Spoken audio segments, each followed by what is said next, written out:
Hey everyone, welcome to another Fright Friday right here on Night Owl Video. Today we are talking about Scream. Which Scream are we talking about? Scream 2022, aka Scream 5. I don't know why they didn't just call it Scream 5, but anyway, we're talking about Scream 2022, or if you're in Canada, you may also know it as Frisson. But anyway, I know it's interesting. I watch a lot of American movie reviewers, and they really hate the Canadian editions of movies because it has the English and French, as you can see on the spine. But anyway, today we're talking about this movie, Scream from 2022, aka Scream 5.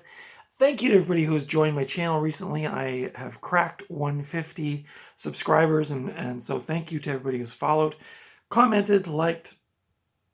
You can follow me over on Instagram at Night Owl Video if you feel so inclined.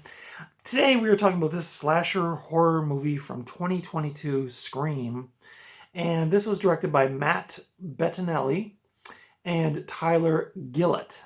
Now, Bettinelli and Gillett both directed Scream 2022, as well as the new one, Scream 6, which is in theaters now, as well as the film Ready or Not, which I think I did see that movie.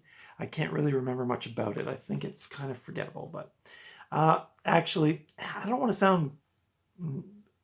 sound mean, but like I like these newer Scream movies, but to me they're also a little forgettable. There is one shocking thing that happens in this film, which I'll get to in a bit. But otherwise, I don't know. I mean, the acting is fine and stuff like that, but for me, you can't beat the first Scream from 1996. To me, that's just, again, I try, when I do these reviews, I try not to let my nostalgia get the best of me, but I feel like the 1996 one was just a tighter movie, better executed. But anyway, I do like this movie, don't get me wrong, and I will get to my thoughts on this, but before we go too much further, though, the film stars Jenna Ortega, who is in Scream 6, as well as Melissa Barrera, who is also in Scream 6. It also stars Kyle Gallner, who was in my favorite movie from last year, well, one of my favorite movies from last year, Smile. And we have Skeet Ulrich, Nev Campbell, Courtney Cox, and David Arquette all coming back to reprise their roles in this film, even if just briefly. Skeet Ulrich is a apparition kind of thing. Cool to see some of those old faces come back, but we'll get more to that in a minute. So the synopsis for this film is 25 years after a streak of brutal murders shocked the quiet town of Woodsboro, California, a new killer dons the ghost face mask and begins targeting a group of teenagers to resurrect secrets from the town's deadly past. So I read that this was like a retelling of Scream, but also that it was a direct sequel to Part 4, which I have not seen in a long time. So I don't know if I'm qualified to say much about it, how that all plays out, but it is related. I mean, it is canon, right? So apparently Part 5 was discussed after Part 4 was made with Wes Craven, and Wes Craven was interested, but apparently, and I didn't know this until doing my research, that these scripts for all of the other Scream movies were constantly being reworked and rewritten, like right up to the day that the movie started shooting. And Wes Craven's stipulation for making a Part 5 was that the finished script had to be in his hands before anything would happen with Scream 5. Wes Craven obviously passed away in 2015, rest in peace. So sadly, he wasn't a part of these newer movies. But there was a dedication to Wes Craven at the beginning of the end credits of this movie. I think it just said "for Wes" or something like that. So yeah, this is the first movie that Wes Craven did not direct in the Scream franchise, as well as Part 6, obviously. The film was originally going to be titled Scream Forever. And apparently that name appeared on all of the script rewrites right up until the end. And then for some reason they decided to just go with Scream.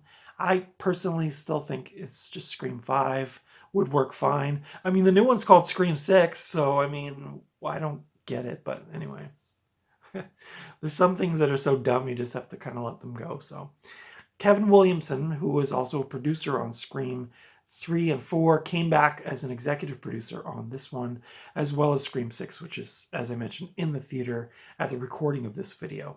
Filming took place for this film between September and November of 2020, after being delayed several times on account of the COVID pandemic.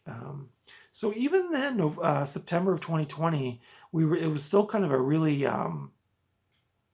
kind of uncertain time. So I was quite surprised that they went ahead with the filming at that point, but apparently they did. If you haven't seen this movie before, I'm about to spoil a thing. So if you don't want this movie spoiled for you, you should probably skip ahead a few minutes. So apparently, because David Arquette, who played the character Dewey, was killed off in this movie. Apparently, during the production, the creators of the film got cold feet and thought maybe this was a bad idea. So apparently, and I don't know if it's on here or not, but apparently they filmed some scenes where he doesn't die, just in case. So when they got to the end of the movie, the production, if they wanted to, they could have changed Dewey's fate. But obviously that didn't get used, and Dewey was sadly killed off in this film, which kind of bummed me out. I really like that character, and I think a lot of people do. And so, I don't know. I mean, I guess these movies, that's the way it goes. You had to kill Han Solo off in Star Wars, or these types of things. I don't know. I find them like, are they necessary? I don't know. Does it add depth to the ongoing saga? I don't know. But anyway, I thought that was kind of an interesting fact. It does have on here deleted scenes, so I wonder if maybe it's on here. I didn't watch the deleted scenes yet, so maybe it's in here. I don't know. The budget for this film, and again, there was a lot of uncertainty with this film because, as you know, the Weinstein Company were the producers on the original 4 Scream movies, and so when all that bad stuff went down, this movie was kind of in limbo, and then it got picked up by a new company, which is Spyglass. And so there was a bit of uncertainty as to whether this was actually going to come to fruition.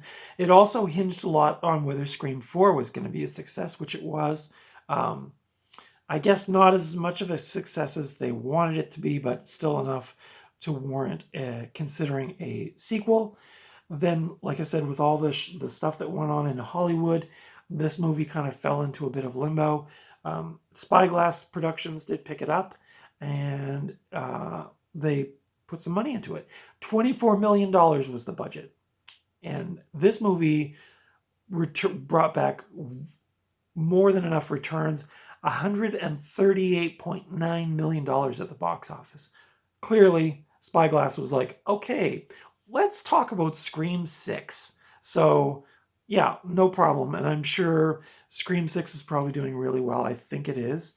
And we're probably looking at a Scream 7 like next year or the year after. I don't know. I haven't heard any internet rumors yet, but this film got generally pretty good reviews. It holds a 76% on Rotten Tomatoes. A lot of critics even compared it to the original, with a lot of like the reason that the original Scream was such a success is because it kind of like was a little meta, and it was talking about like horror movie culture and other movies in the horror movie genre. And this movie kind of like amps that up a little bit. And so this movie, a lot of the critics really thought that whole meta aspect of it was really, really well done, which I would agree with them. I thought it was pretty clever. Just like if you've never seen a Scream movie, that probably doesn't make much sense. But I'm assuming most people watching this channel have seen a Scream movie and know that in the films they talk about other horror films from the past, and this one does that as well. What else? So my thoughts on the film, I would give this a 4 out of 5. I thought it was a good solid slasher. It's definitely more interesting than what they're doing with the Halloween franchise.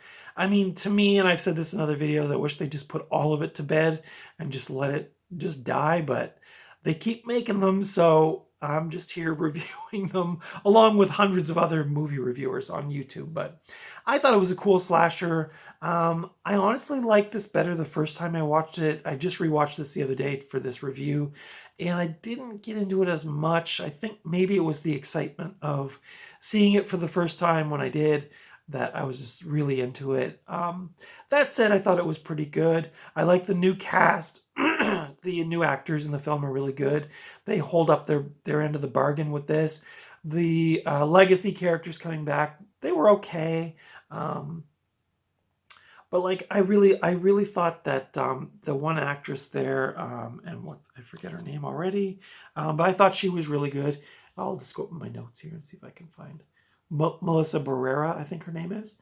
I think she's really good, and she's really good in the new one as well. So Jenna Ortega is quite good as well. I like her acting. But I think the new cast will breathe new life into this series, and like I said, I'm sure we're going to get a Scream 7. It's probably going to happen. So if you like this one, you probably like the new one. I'm not going to really get too much into Scream 6 because I'll probably review it when the Blu-ray comes out. I went to see it in the cinema yesterday. I thought it was comparable to this one. I really liked the city setting as opposed to Woodsboro. There was a scene with Ghostface holding a shotgun, which just, I don't know why, but that image just gave me shivers. I thought it was so cool looking. But yeah, I really liked Scream 6. I would highly recommend going to check it out in the theater while it's in there. And do yourself a favor and watch this as a little refresher before you go in so you remember what's going on. If you're like me, I can't remember things, so I have to go back and revisit them. But yeah, I really like the new one. This one, again, I also really liked. I would say 4 out of 5. No problem. This has the slip on here, which is pretty cool. I'm not a slip cover person, but when they come with slip covers, they're kind of cool. This is a pretty let me get that thing out of the way. This is a pretty bare bones edition. As you can see, the cover is the same as the slipcover, and the disc art is just the word Scream, which should say Scream 5, but we're going to let that one go. So this is a very basic edition. Special features are deleted scenes, behind the scenes with the cast, the legacy of Wes Craven, as well as filmmaker commentary. So I'm probably going to pop this in later today and watch some of the special features just because it sounds like there's some really cool stuff in it. But as far as like special features, yeah, this is kind of goofy too. Like there's a little hype sticker on the front, and they have to spell out all new movie, like, because people are probably thinking, oh, this is just Scream. Like Scream? Like the one from the 90s? Yeah. So this is all new movie with killer bonus content. Certified fresh on Rotten Tomatoes, as you can see, if you care about that stuff. But anyway, so yeah, Scream 5, Scream 2022, whatever you want to call it. I really enjoyed this movie. Pretty solid little slasher film.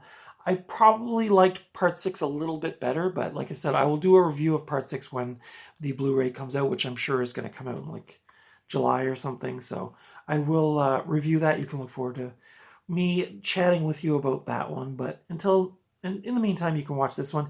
You can they actually just put this on Netflix, I think, probably to hype up the new one. So if you have Netflix, you can watch this on there.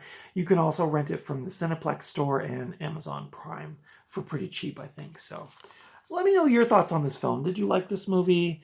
What did you think of this movie? Maybe, I feel like in 10 years, it's probably going to be mildly forgettable, kind of like how Part 4 is for me now.